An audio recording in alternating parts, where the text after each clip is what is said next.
All right, guys, welcome back to another edition of Texans Unfiltered, a Houston football podcast for your Houston Texans. I am young Ari Gold, and I'm joined by my friend and co-host back from vacation, back from Disneyland, back from a week of Florida where you probably got COVID 32 times. Um, yeah, John, back to the show. Welcome back. Hey, I'm excited back. Granted, last week was way too much fun to not have Sure, to worry about work, not even have to worry about the Texans. Just go to 100%. Disney World, worry about COVID, but that is what it is. And granted, Disney, they're so strict. You feel safe the entire time you're there. Yeah. So it was an awesome time. It was How was it outside of Disney in Florida? I don't know why would you go outside of Disney? Oh, you guys stayed at the hotel We inside Disney stayed at World? we stayed at a resort. We ate at Good. Disney. They locked us up. You So were there for a whole week? we were there for a whole week. Oh my It God, was that's a lot of Disney. supposed to, but it's almost not it.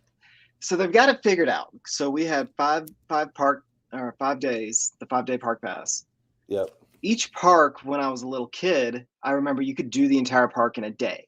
Now to do a park, it seems like you need a day and a half. Because even though we were there for 5 days, we went to the Magic Kingdom twice and to the other parks each for a whole day.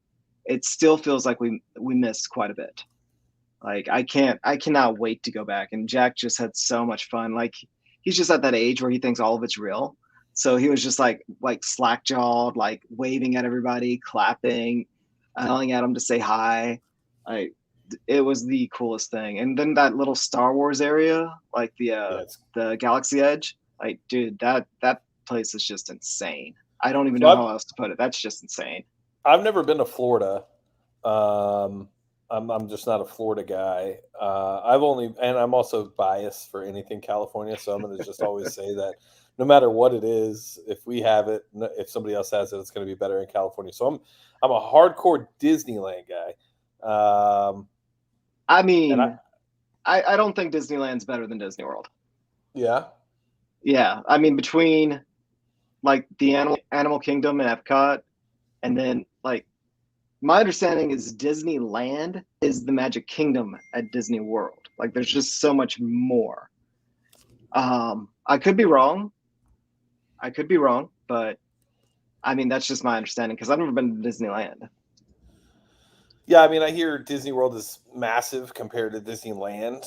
Um, so maybe that's something we'll do. I know it's the 50th year anniversary for California Disneyland, so we'll be going there for Thanksgiving. But I don't know. I'll have to put it on there as something to go check out for sure. I try to Well, avoid Florida at any way I can. So yeah.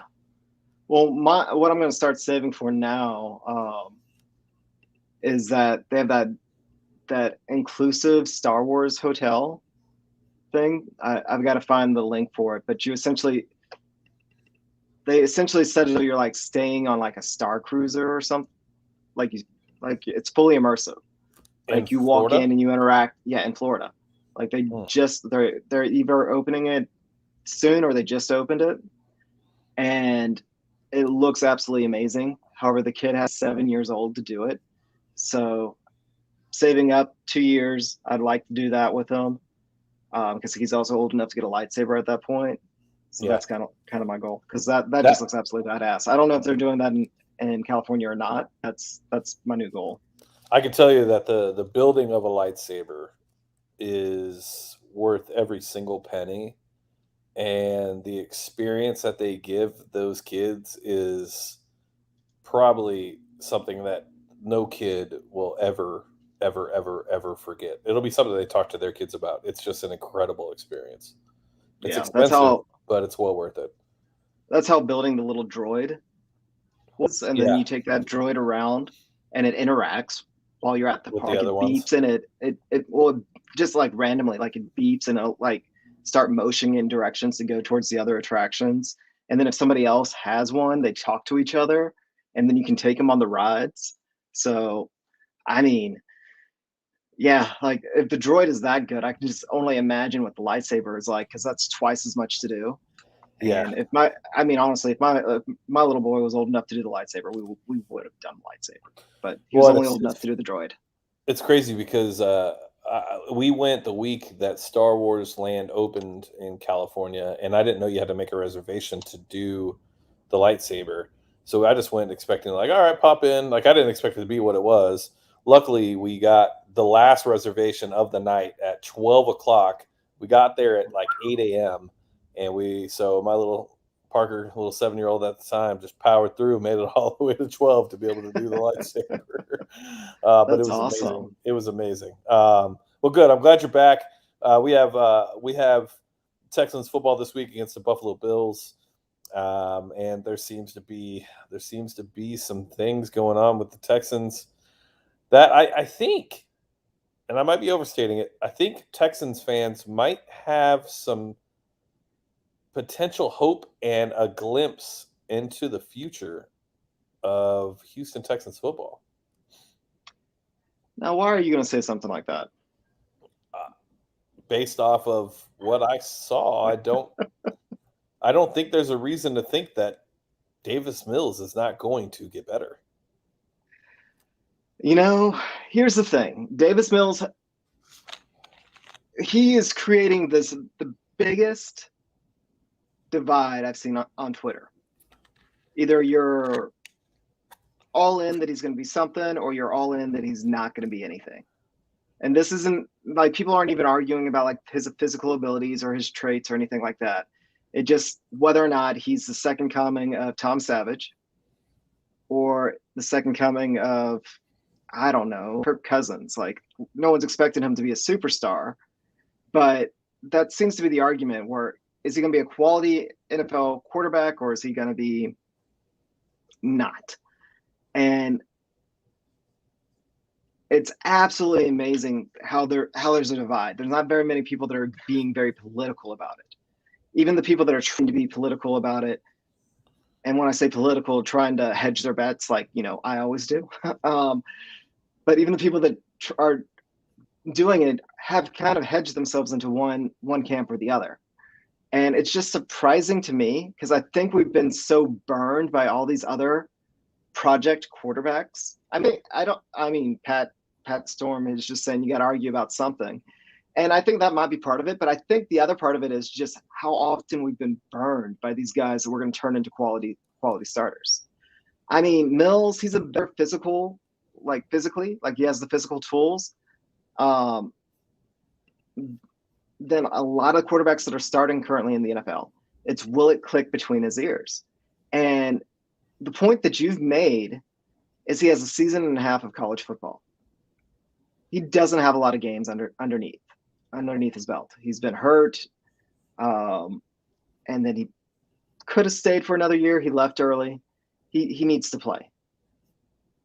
But you saw a couple of throws from him that were pretty impressive. And the thing that is actually impressive to me is when he messes up or when he gets sacked, like he doesn't go into a funk. So for me, yeah, maybe there's a little bit of hope. Maybe. Here's where I think like the divide started to begin with.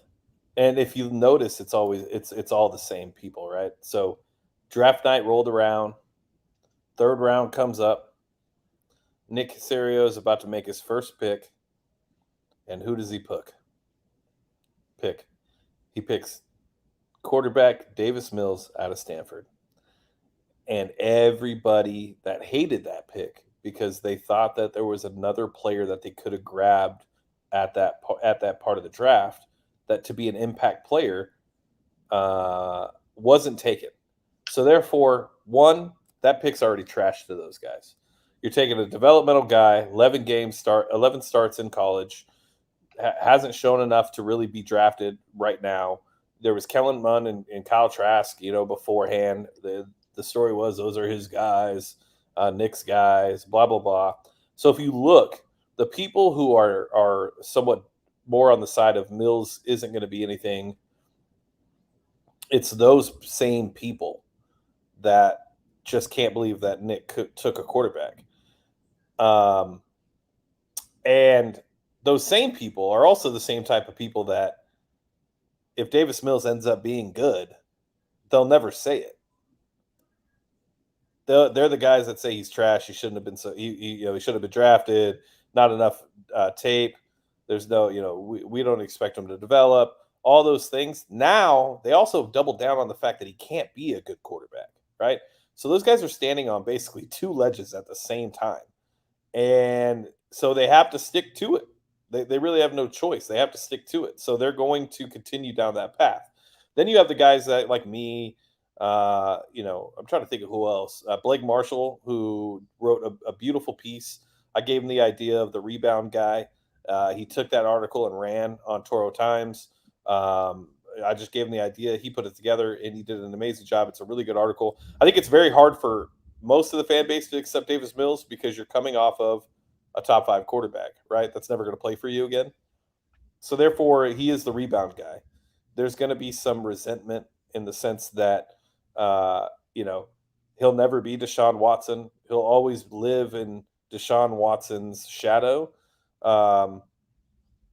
And that's unfair too, because Deshaun was a top 12, 13 pick in the first round, coming out of Clemson, won a national championship.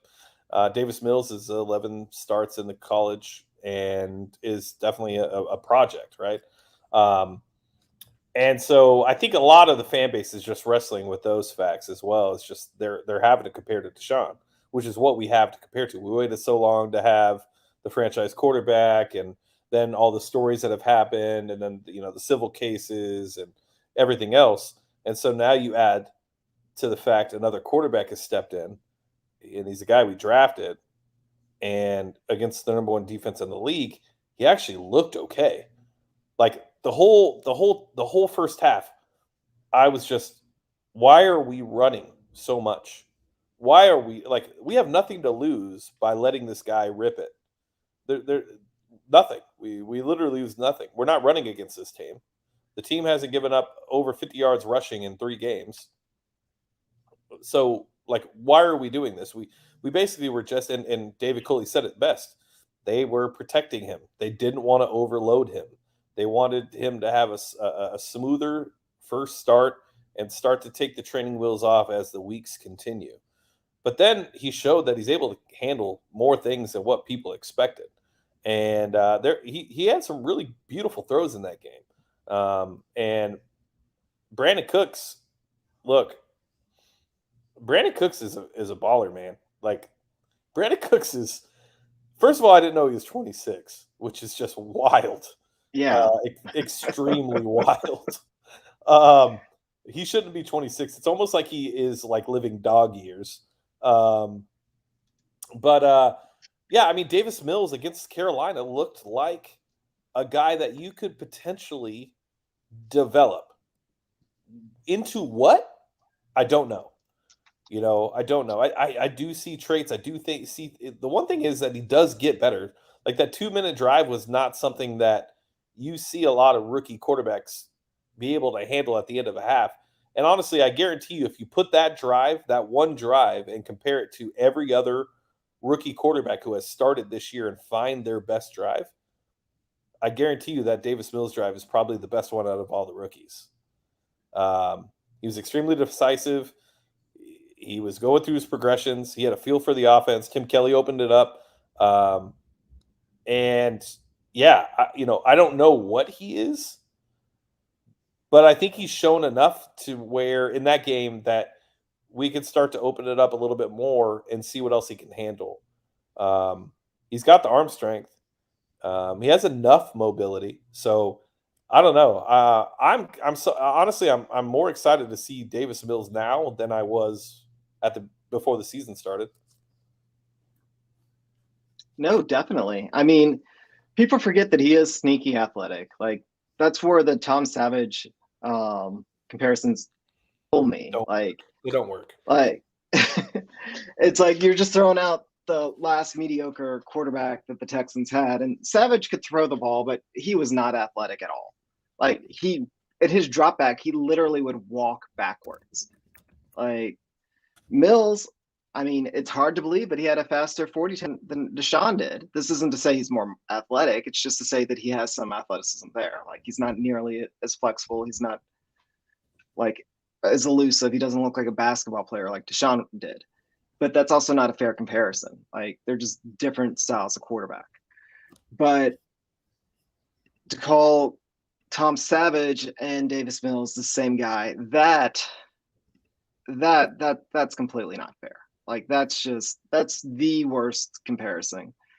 And this isn't to say that Mills even ends up having a better career than Savage. I mean, granted, Savage did he ever win a game as a starter? The Jaguars game. The Jaguars game, his first start. Say that again? Did Savage ever win a game as a starter? No. He won the Jaguars game. Just that one. Where he made that really good throw. Yeah, he didn't even win that game, did he? We beat the Jaguars out that time. Really? So I'm thinking that Tom Savage had one win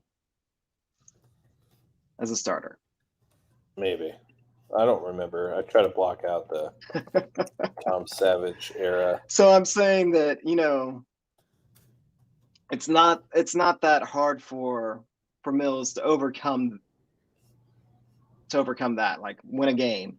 I want to say that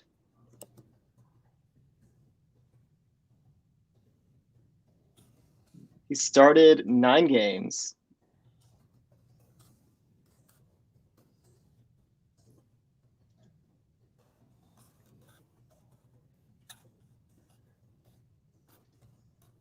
So that would mean he would be 1-8, correct? Yep. Okay. Brock Osweiler got the W. Oh, he did? Okay. Won 2 games. Bengals on Thursday Night Football in 2016 and the other against Arizona in 2017. That Jaguars game in 2016, he came in for Brock. Okay. Thank you so much, Bearded Zoo Guy Comprendium. We need a stat guy. We really do sometimes. But essentially my point is Davis Mills is going to have a better career than winning 2 games. I think that's a pretty safe bet. To come in, play as a rookie, to not look completely – he looked like a rookie, but he didn't look completely lost. Now, does that mean Mills is the QB – or Eduardo Martinez, he brought it up. He believes that Mills can be a QB the team builds around? Maybe. I mean, the Panthers have the number 1 defense in the NFL currently, and he went and showed out. Or not showed out, but he showed something. And then the Browns – just absolutely humiliated Justin Fields. So, I mean, 2 quality defenses. He played, I don't want to say well, but he played better than you expected against. So that's where he's starting from. Here's where I think. Look, the Panthers blitzed 57% of the game. 57% of their snaps, they were blitzing. They got home quite a bit, but he was able to adjust quite a bit. God, I have somebody texting me right now about a house offer. Forgive me. I'm so distracted now because I just submitted an offer on a house for somebody. Anyways, 57% of the snaps played by the Carolina defense, they sent a blitz at Davis Mills. Davis definitely handled it pretty well. I mean, like Jerome pointed out, he took a nasty hit from Reddick and bounced right up as if it was nothing. It was no problem. He's definitely a tough kid. We just need to be able to see what he can do more on the offense because the offense he was operating on Thursday night against the Panthers wasn't really much of an offense. I mean, this wasn't, as Jordan calls him, Tim Jelly. He resorted back to Tim Kelly. That looked exactly like a Bill O'Brien type offense.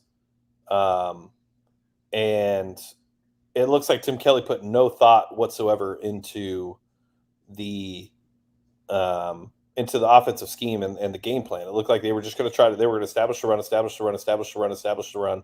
Run was never established. He was putting a lot of third and longs, really wasn't able to do what you would expect him to do because he is a third round rookie facing the top tier defense in the NFL. When you're playing behind the sticks on third down, it's going to be very hard to convert on a consistent basis. And yeah, I mean, it's just, I don't know. I don't know if this is like one of those games where you can say either way. To be honest with you, I don't know if you can say Davis Mills is a guy that you want to build around and he's the future, right? You should never say that after a 1 game sample size, anyways. But we didn't see enough to be able to say, hey, he should be a guy to build around.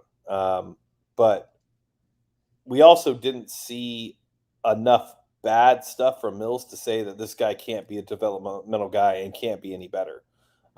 It wasn't, the game plan didn't really favor Davis Mills, so he wasn't able to show you what he could potentially be. And on the other hand, he also didn't have the ability to show you what he potentially is going to be, right? So I think Buffalo is going to be a really good test to really understand what Davis is going to do, especially if, like Culley says, they open up the offense the way that he says they are. Yeah, I mean, he went 19 for 28 with 68 yards, and ended up with a QB rating of 95.5, which was far and away the highest QB rating of any of the rookies that played that week. Or this past weekend. So again, what does that mean? Does that mean he's going to end up being the best out of the group? No. But does it mean that he was a wasted third round pick? No. It means that he has potential. I still think that kind of the floor with him is he's a quality backup quarterback. He doesn't prevent the Texans from going out and getting somebody. I still think that Caserio is hoping that he turns into that backup that just shows enough promise that you flip him for draft picks in a couple of years, just like the Patriots did year in, year out. They did it with Hoyer. They did it with Mallet. They did it with Garoppolo. Like, that's how they replenished their draft picks. They just they draft a backup quarterback. They sat behind Brady, but they continued to draft quarterbacks. And in a few years, they would flip them and get better picks for them. And I think that's the most likely scenario for Mills. And next year hopefully they get whatever quarterback they want. However, kind of detouring a little bit into that, looking at the college guys that we should supposedly be drafting next year, like the college quarterbacks, I think that one of the theories that was dropped around this past draft is the Texans just don't like any of them, like any of the quarterback prospects. I know you don't watch a lot of college football, but none of the guys that were supposed to be the top college quarterbacks in this year's draft, none of them look great. So maybe that's part of it. They just liked Mills better than anybody in this class, and they'll just wait till the following year. I mean, I know Spencer Rattler doesn't look good. I know none of the guys look good. The only guy that everybody seems to like right now is Malik Willis. I haven't watched him play, so I honestly don't know. He runs like the Tecmo plays. Like, they have a playbook of like 6 plays. Dude's phenomenal. Don't get me wrong. Phenomenal athlete, phenomenal arm. Seems like he's a great kid, great leader. But very, very simple offense. So whatever team he goes to, he's not going to start as rookie. He won't be able to. So, with there's still a lot of college football left. So, anybody can come out of nowhere. And then not only that, there's always a quarterback that nobody's talking about during the college football season. There's the Blake Bortles of the world that come out of nowhere and end up being a talked about quarterback prospect that is taken, top 5 in the NFL draft in the first round. So there's a lot of time now between now and the draft, to be honest with you, where I really don't think. I think it's kind of funny when I see people like, oh, this guy's trash and this guy's that and everything else. Like, it's a long season. Like, let's wait. I think we're in week 4 of the college football season. Like, there's still a lot of time to really see what these young quarterbacks right, have. And I'm not trying to predict who we're going to take. I'm just saying, based on what we've seen from these guys, and even a continuation of last year, I don't think the Texans are sold on any of them. Now, somebody could rise up, but I think at this point, like, there's no one that they're just enthralled with. Like, there's not the easy quarterback to go for. Yeah, I honestly, I'm not one to know. I wait and do all of that, during the off season. But um, I will say, like with the Davis Mills, like you develop him and groom him and trade him and flip him, like you did, like they did Garoppolo and Hoyer and Mallet and all them. But at the end of the day, like I don't think they actually went into it necessarily like they probably did. They had Tom Brady, right? So none of those guys were going to be better. But we're in a much different position where we don't have a quarterback. So now it's in the you take a chance on a guy, try to develop a guy. If he can be the guy, then you're great. And if not, next year rinse and repeat, rinse and repeat, rinse and repeat. I don't think we took Davis Mills with the hope of turning him into Garoppolo, Brian Mallett, or Brian Hoyer and flipping him for picks. I think they took a guy that they liked his intangibles. They like what they did see in the small amount of film that he did have in 11 starts. I think they saw there was things to work with that could potentially help him develop. And if he can, great. And if not, he just ends up being a backup. I don't think Nick went into this thinking that he's going to be able to get a pick for Davis Mills. I think it was more or less we need a quarterback, so best place to start is right here because we don't really have any other option. So let's throw a needle in the haystack. Maybe we hit. If we do, great. Yeah. And if No, we I say don't, that then keep it moving. when say that, I say it as it was a range of outcomes. Like he like we said at post draft, like he's a roulette chip. Like if you hit with him and he's a quality NFL starter, like that saves them so many headaches because our offensive line is built for a veteran quarterback. Like we're already halfway there. We do need to replenish our defense and maybe get a couple of skill players. So there's a lot of other holes that if we find a quarterback with a third round pick, it's a lot easier to fill those holes and be competitive a lot quicker. However, range of outcomes, I think in his mind, if he's not a starter, then he's a backup, the backup that could be potentially used in the future. Like I don't think that they take him at that position if he was somebody they considered had a high chance of busting. Like I think that backup, starter, either way, that's what Nick was going in with. Yeah, Chris Otto says avoid Quincy Avery quarterbacks.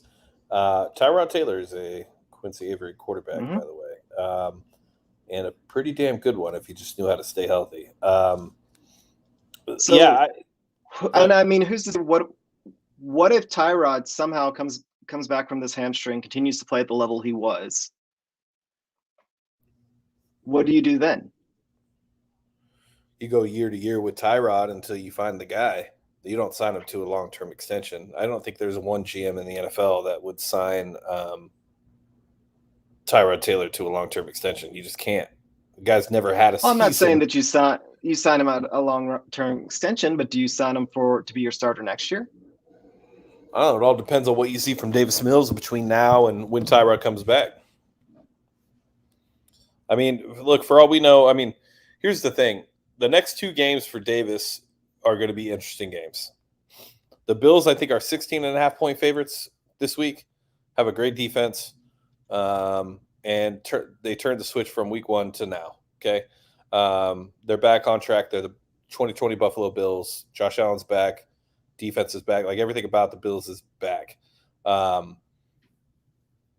And so that's going to be a test. And then you go up against the Patriots the week after they lose to Tampa Bay and Tom Brady, which is likely to happen this Sunday, right? So they're going to have a lot to prove. Plus, we all know Bill Belichick's record against rookie quarterbacks and what he does defensively to be able to make rookie quarterbacks just not perform at all.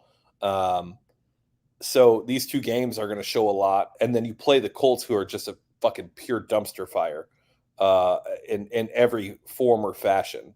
They are not the team that I expected them to be this year, defensively or offensively. I mean, I didn't expect a lot from Carson Wentz, but I thought he could be enough to where that because the defense was going to be so good, I thought that Carson would be enough to be able to have them win the division, maybe win a couple games in the playoffs. But that's not the case for the Indianapolis Colts. They are pure trash in every way. They can't rush the quarterback. They can't stop the run. They have zero corners. They have zero safety play. Like, Eberflus looks overwhelmed.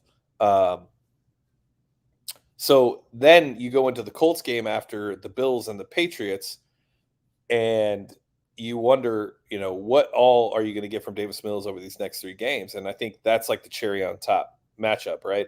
You go against the Bills, who have a good defense, a good front, a good defensive coordinator that can mix things up, zone and man. And they have a pass rush that can get after the quarterback. So it's going to be interesting to see step 2 of Davis Mills' progression and development. So he should have a much better game than what he did against Carolina. Then you go up against the Patriots, where I honestly don't know what to expect from Davis Mills, all based on Bill Belichick's game plan against rookie quarterbacks. But if he comes out of that game and shows us a little bit more, then you go to the Colts where they have nothing. And, he has an opportunity to really supplant himself as, the starter moving forward.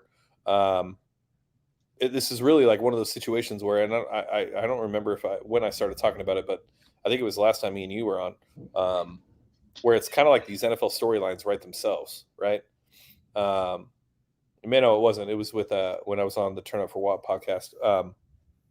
I was telling him, like, it really seems like the NFL in the off season is kind of like a soap opera where they plan out the season in a sense.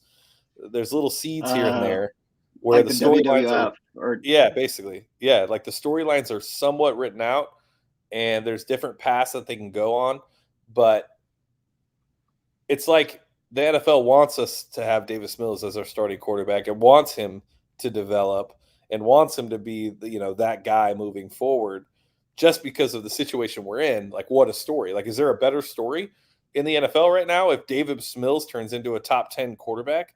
Like, honestly, like, is there a better story in the NFL right now than if Davis Mills turns into a guy you build your team around at the quarterback position for the Houston Texans? I'll wait. I would love to know what the better storyline is in the NFL. No, for everything that Houston's gone through this year in this offseason, like, Right. it would almost, it sounds like a TV series. Like, I'd watch Exactly. that TV series. That's what I'm saying. So, like, demolished and trashed for 8 months, right? There was a point where Adam Schefter was tweeting out like edits of Deshaun and other jerseys, like all the stuff coming from Deshaun's camp. Like, it was like a mutiny, just totally devastating and destroying anything Houston Texans related. And then out of nowhere comes 3rd round rookie Davis Mills. And just imagine if he is that guy, right? Then it's like, okay, so all this talk for 8 months about Deshaun Watson and where he's going to play and all, he becomes an afterthought, a literal afterthought, because the Texans find their starting quarterback for the future. It's just, I don't know. It's weird to me because I feel like that's the path it's going to. And it's not based off of necessarily like play or anything like that. It just seems to be going that way. The narrative, I'm seeing articles about Mills comparing him to other rookies and what he's capable of doing. Pro Football Network just put out an article about how great Davis Mills is and how he shouldn't be slept on. And it's like, okay, well, if that's the case, then what else is going to be coming? So yeah, I don't know. It's weird. I don't know if I lost John or if John lost, or if I lost connection again. Can somebody put in the comments like a T for test if you guys can hear me? That way I know if I should continue or if it's just John and I need to refresh my computer. Boom. Okay, never mind. Yeah. So I don't know. It's going to be very interesting next 3 weeks. Like I said, this is kind of what we were hoping for. You want to understand. Thank you, Sergio. You want to understand and have an idea. There we go. There's everybody involved. Appreciate that. So it's going to be interesting to see what we get from Davis Mills over the next 3 weeks. I do like what I've seen from him talent-wise. I liked what I saw from him in preseason. I like what I saw from him in Carolina. I think he can only get better. That 2-minute drive, I think, is kind of what I feel like you should expect from Davis Mills moving forward. I don't understand where everybody says that Davis Mills is bad. I don't get where that's coming from. Did you guys watch the game or did you just assume he's bad? Not to shit on anybody else's opinion, but I really don't know where you saw that the quarterback was bad. He went up against he had 2 things going against him. One, number 1 defense in the league that was blitzing 57% of the time. Okay, and they also have a defensive line that's extremely athletic and is able to get after the quarterback on their own, right?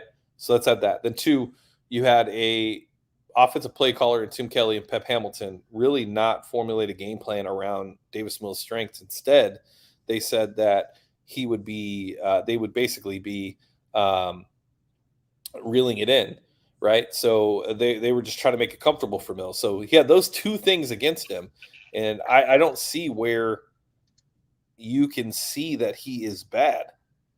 I guess is what I'm trying to say. I think Jair puts it perfectly. Mills has played okay given the circumstances, which is more than what you can expect from a third round rookie against the number one defense in his first start. I guess is why I feel like there's reason to be optimistic. I could be wrong, but I think Jair really puts it perfectly, John. Mills played okay given the circumstances. Yeah, I definitely What agree else with that. should you expect from a third round rookie? He went up against two of the better defenses in the league, in Cleveland and Carolina. Carolina currently has the number one ranked defense in the league, and he played decently. Like, he played better than you can expect him. I mean, yeah, he may still be a future backup, but he may also be a future starter. Like, you can't draw any conclusions at this point. You can't draw the conclusion that he's trash. He may still be trash. You can't draw the conclusion that he's a future star. He may still be a star. Like, all the options are out there on the table. But I do think that he's played decently, which is a positive sign going forward, especially for the teams that he's played against. And see, I think that's the thing for me, and that's exactly right. He wasn't trash, and he wasn't great. And if you take into account who he played and everything he's gone against with, a handicapped offensive calling, it's like we really don't know. I guess ultimately that's the point. We really don't know what type of quarterback Davis Mills is. We don't know if he's the guy you should build around. History tells you he won't be, and we don't know if he's just pure trash, like everybody is saying he is. Um, so yeah, I don't know. I mean, Trevor Lawrence hasn't looked much better. Trevor Mac Lawrence Jones was looked supposed like to be the most pro-ready yeah, quarterback prospect ever. Like, not in a few years, like ever. Coming out of high school, they said he could play in the NFL then, that he was the first prospect that legitimately could play in the NFL because of the position he played and the size he already had. And Zach Wilson he is trash. absolutely struggling.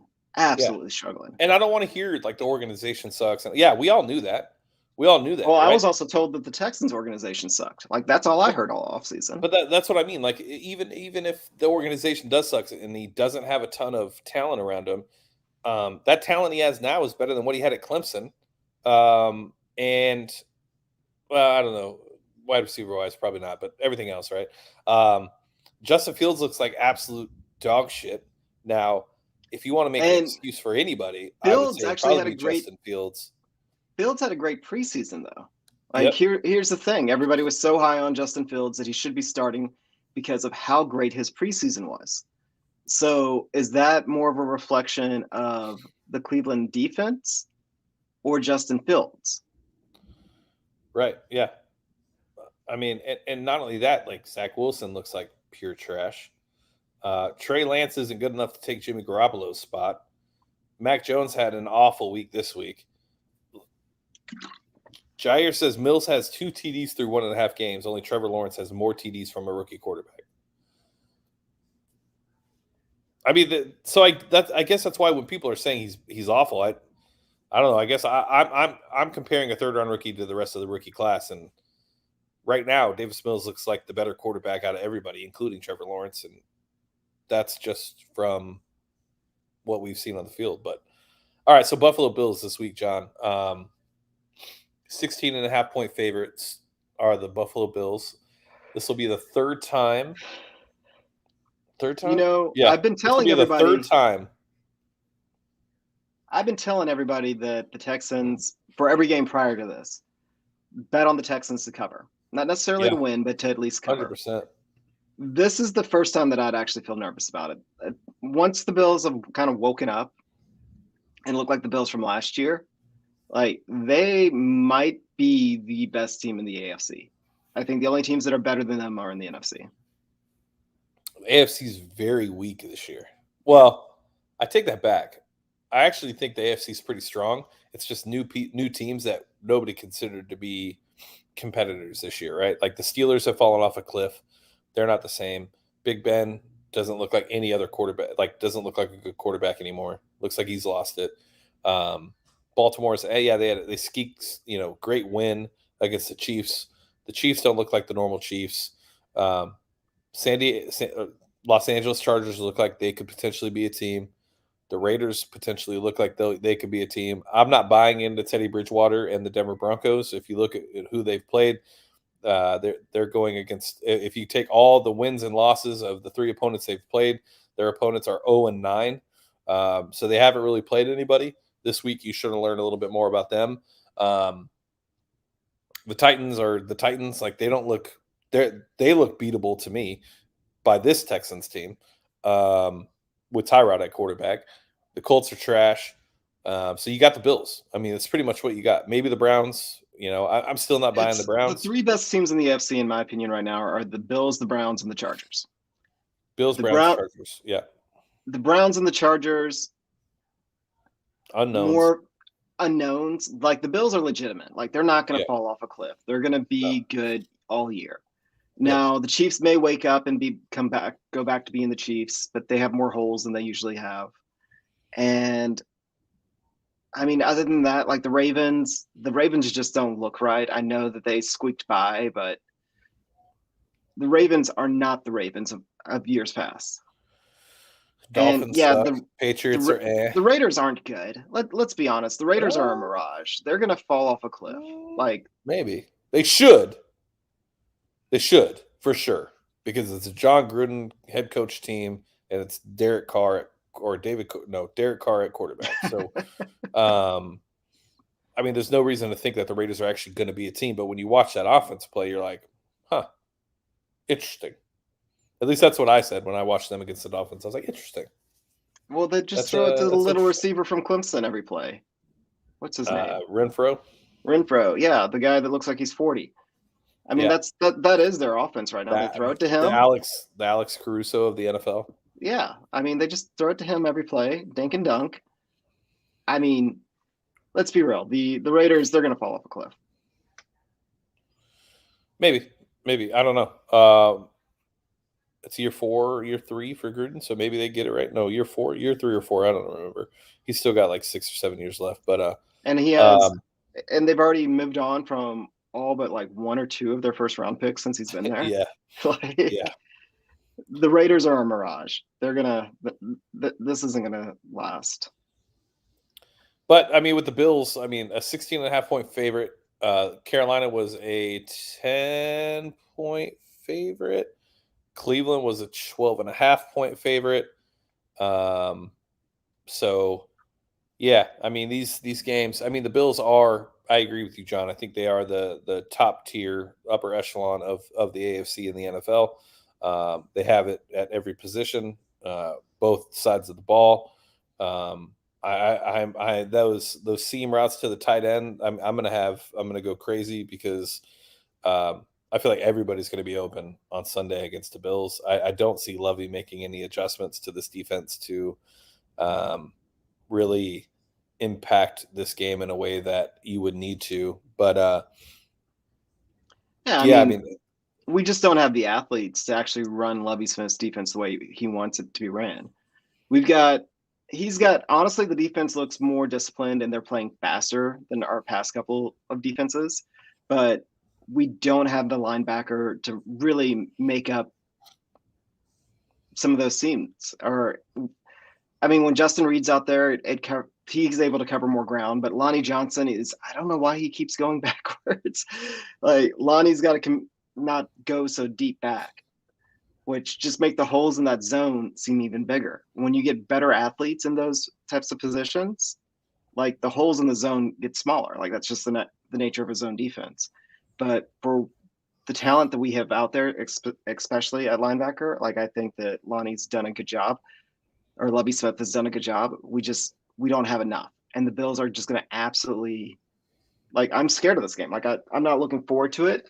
I am looking forward to garbage time where they just let Mills throw because I want to see him when he just goes out there and he's going to throw on every down. Because the other thing that I've heard is, what if Tim Kelly's just a better offensive coordinator than the other rookie quarterbacks have? Which, I think that would be also a fair point. I would think the opposite side of the approach. I don't think garbage time would be just that. I think they come out throwing the ball, to be honest with you. And I think they just come out lining up 4 or 5 wide, and maybe keeping David back there for pass protection, picking up blitzes, things of that nature. Outside of that, I think they're going to try to let the rookie rip it and just kind of see what he has. They have nothing to lose at this point. If they do go down that path, they saw what happened when they don't go down that path. That was a winnable game in Carolina. It wasn't like a game where, like it was out, like we were out from the first series. I mean, we went into halftime down 1 because we missed the extra point. Outside of that, like we were in that game. So, I'm hoping they. Yeah, my understanding is we should have beat Carolina. We should have. Had we had Tyrod, we would have beat Carolina. Yeah, and if Tyrod stays healthy against the Browns, we easily beat the Browns. Yeah. So I don't know. Hopefully, we'll see Mills rip it early. One thing with like the linebackers, it was nice to see Thomas kind of step into Gruger Hill's role, and it'll be interesting to see if he's used in the sense of like covering up that seam. Lonnie last week, a lot of people are making a lot about him playing back and playing far off. He did, but they played him in single safety almost like 75% of the time last week. So I really think that was the first time he's ever played like by himself, single high safety. And I think he was just like, let me make sure nothing gets past me. So maybe he got in his own head a little bit, but I think that was a lot to ask for Lonnie, considering this is first real off season with playing safety and things of that nature. No Justin on the other side; it was just him and Murray. So, or not Murray. The other guy, I totally forgot his name. But I don't know. I mean, it's gonna be interesting to see against the Bills. The Bills can pick you apart in so many different ways. They have skill players. They have running backs. They have a pretty good offensive line. I think I wouldn't be surprised if we see them eat us up on the ground, very similar to what happened in Cleveland.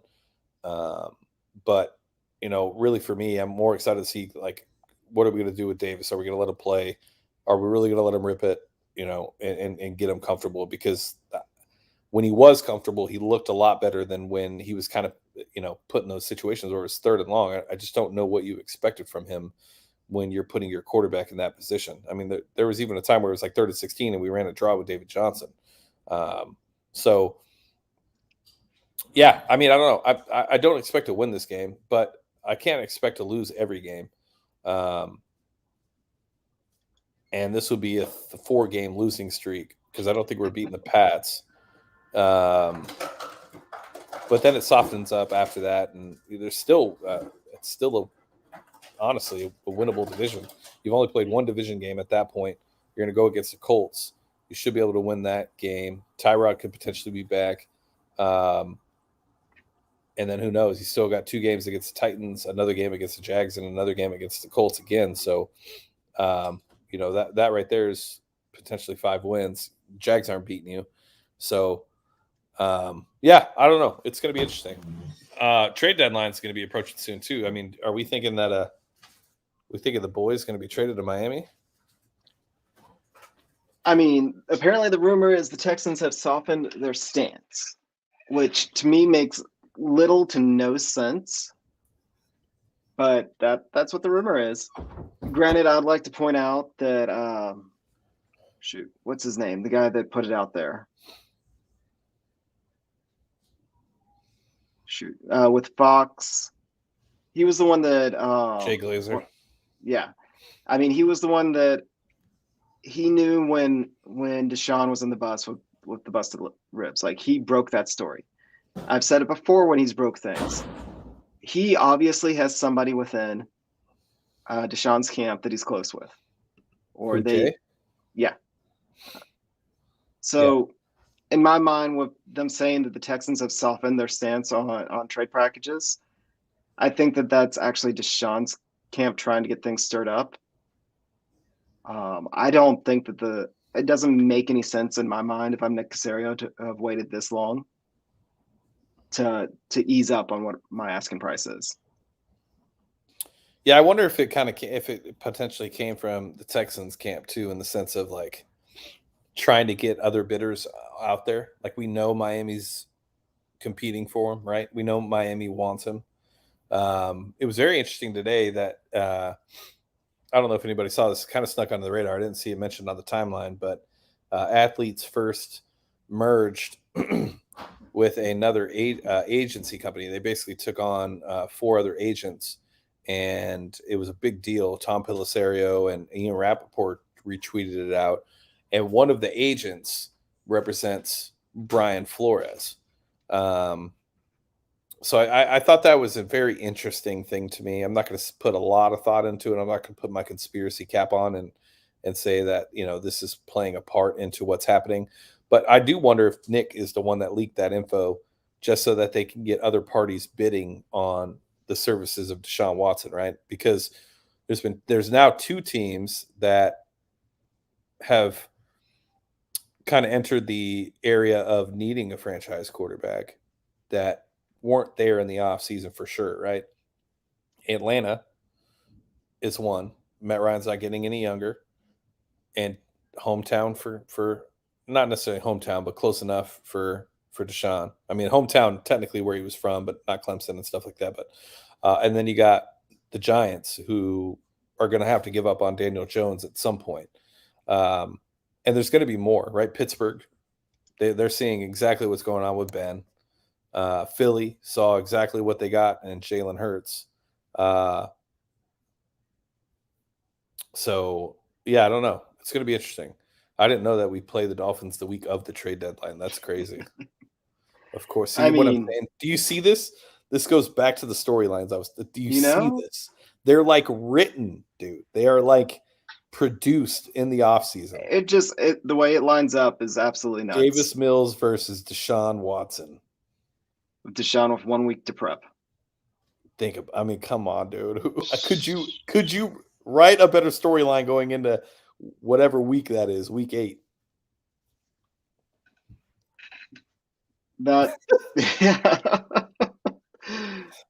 wow, that is actually,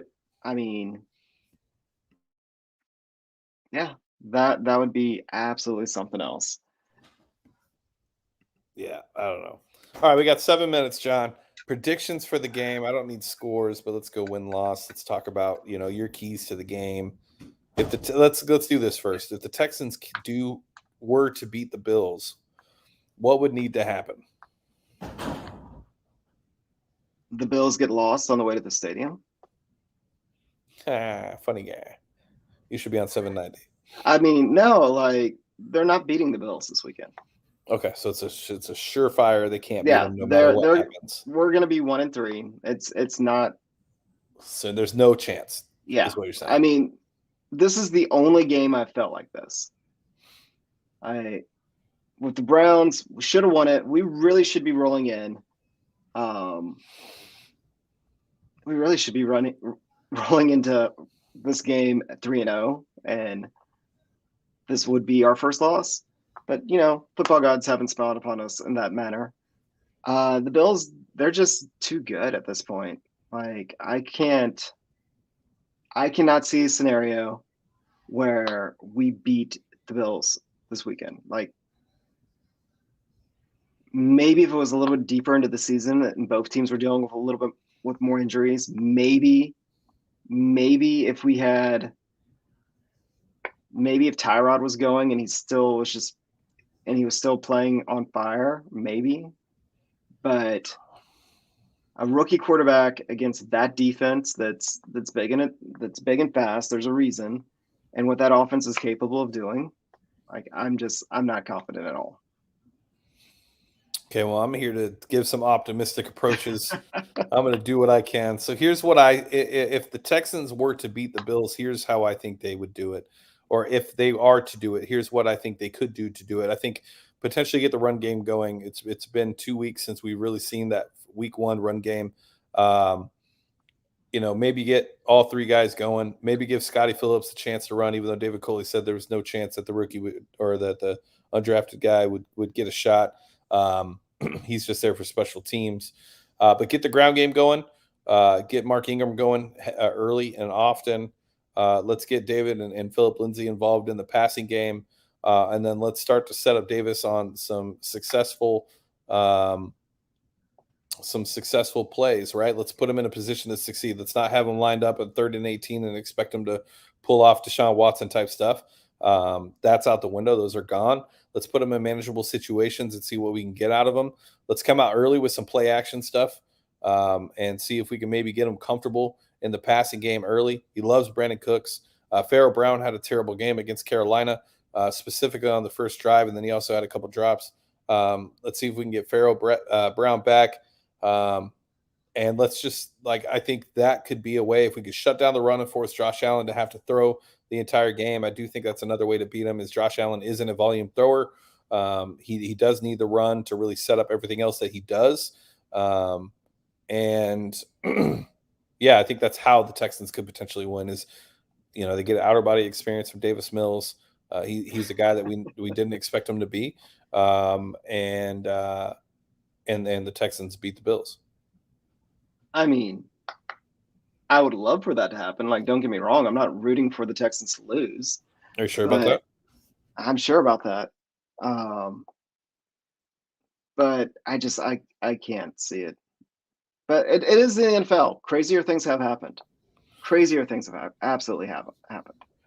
Crazier things have happened. All right. What else we got, John? Anything else we need to really talk about? I don't think there's anything else newsworthy. We talked about the potential Deshaun trade. For the first time, there was no Jack Easterby comments in the live chat. That's cool. Anything else, John? Defensive line. You want to talk about Charles Menhe being trash and Ross Blacklock turning into a player? Yeah, Ross Blacklock, there was a reason why he was drafted in the position he was. He always had the potential. Last year when they tried to make him a nose tackle, that was weird because that's not the type of player he is. This year he gets to actually play to his strengths and not worry about gap control. So, yeah, he's turning into the player that we kind of thought he would be. Jonathan Grenard, another guy. Grenard, Jordan, Texans Thoughts actually absolutely called him being a quality player. And, he looks like he's really good. Merciless being our sack leader, Tobey Maguire's throwing that out there. Because why not? Jacob Martin still needs more snaps, even though the Panthers were attacking him. They decided to get him when he was being over aggressive, and then they attacked him again when he was being conservative. So he was getting spun around, but those are kind of those things that just kind of happen when you don't play enough. And Jacob Martin just needs to play more. Yeah, I think the biggest thing to take away from the Carolina game that we really didn't talk about on the defensive side of the ball was the fact that Grenard and Blacklock showed up lots of times on tape. Blacklock specifically, Grenard showed up with the strip sack and things of that nature. And Grenard looks like a guy that's starting to develop and getting a little playing time, given that he was inactive for the first 2 weeks of the season. So let's hope that we can see more from Grenard. But Blacklock looks like a guy that is just getting better week on as the weeks go on, and it's putting a lot of good tape together. So it'd be awesome to walk out of this season knowing that we hit on both Grenard and Ross Blacklock moving forward, because those are two pieces that you could start to build the defense around. And then obviously you have Justin Reed, who potentially, depending on where we're at, what we have at quarterback, what we get back from the Deshaun trade, you'll have a better understanding on what the rebuild looks like. I agree. Zach Cunningham looks like complete ass. There's really no other way around it. I wish that we traded him in the offseason when there was some value, because I don't know if there's any value now. And he just looks completely lost. Completely lost. Is struggling with the system. He looks like he's overthinking everything. He just doesn't know what he's doing out there. And yeah, you're right.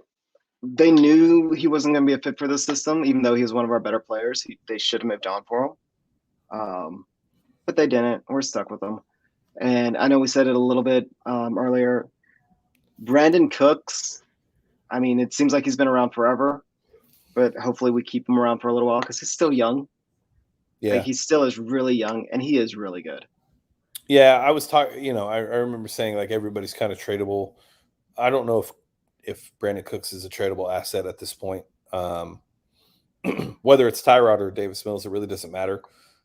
They need some camaraderie, they need some chemistry, they need some consistency in the offense. And right now, the only consistent thing we have in the offense is Brandon Cooks. I really don't see, unless somebody comes with a first round pick, Brandon Cooks being traded. And I'd like to keep him around just to kind of give Tyrod and Davis a weapon to be familiar with, because once you take Cooks off this team, there's just a bunch of guys. Sure, Nico's coming back, but he's still a third round rookie. Anthony Miller looks like he's potentially turning into something. First game action against Carolina looked good. Had some chemistry and also didn't have some chemistry with Davis Mills. There was a miscommunication on the post when he broke out. But yeah, I mean, I don't see a scenario where we trade Brandon Cooks. And yeah, you're right, Greg. Like, I can't trade Tunsil at this point either, unless you have another guy that you feel comfortable at left tackle. But then again, at the same time, if Davis Mills doesn't, develop, and you think that he's somebody you might be able to build the team around, you have to wonder if trading Tunsil kind of helps that rebuild a little bit quicker too, based on what you could potentially get for a top 5 left tackle. So we're so early on that who knows what injuries happen in the league and things of that nature, to where there's a market for almost anybody. So yeah, it's going to be interesting. I really look forward to the Bills game. I've looked forward to every game this year. It's really been interesting to like watch. I think the way that we beat the Jags, I think, gave the fan base some hope into being competitive, and then the way that the first half went against both Carolina and Cleveland, I think, kind of made everybody a little bit more optimistic than what they were coming into the season, which is really all we can ask for at this point. Yeah, and I mean, you can trade Tunsil because I think you can slide Howard over from left guard to left tackle. Yeah. And that may be part of the reason why he's playing left guard, is to get him used to playing on the left side, in case that's something that goes forward. Because, I mean, right now that offensive line is a veteran offensive line that is made to protect a veteran quarterback. So if they decide that they want to go a little bit younger on the line, you still have Howard, who, I mean, looked really good at right tackle. So I can imagine he can play left tackle. Yeah. But it is a lot harder to play on the opposite side of the line than you're used to. So a year at left guard, maybe get some used to that, and that way Tunsil is potentially tradable next offseason if necessary. But if we luck into it and Mills looks like he's going to be the quarterback that we're going to go with, then you keep that line together. Or if it looks like we're going to go continue with Tyrod, then you keep that line together. But if we're going to draft a younger quarterback, you could probably move on from Tunsil.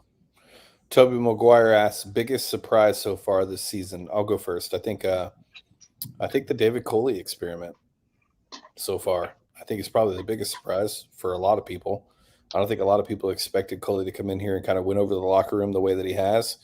I don't think people expected David Culley to come in here and rally the locker room to compete on a snap-by-snap basis. And I don't think a lot of people expected him to have the transparency that he has. And I think he's been a pretty good hire. He's a good hire for exactly where we're at and what we're going through.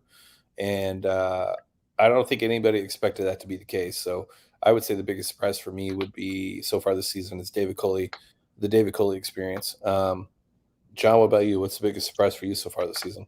Minus the first half against the Panthers, Tim Kelly having one of the most innovative offenses in the NFL. Yeah. I was surprised by that jump. Like, he's not a Bill O'Brien retread, but he did remember how to be a Bill O'Brien retread, first half against Carolina. Throw that out, though. He's been a big surprise, because I honestly thought that they should have moved on from him. But now I'm glad to be wrong on that point. Like, I'm glad that Tim Kelly is the offensive coordinator here. Yep, I agree. All right. Bills, Texans this Sunday at 12 in Texas. If you're on the Eastern time, it'll be on at 11 a.m. And if you're on the West, it'll be on at 10 a.m. Should be an interesting game. We'll see. Should have a lot to take away from it, and be excited to talk about it with you guys next week. With that being said, I am Young Ari Gold signing off for Texans Unfiltered. John and I will catch you guys next week.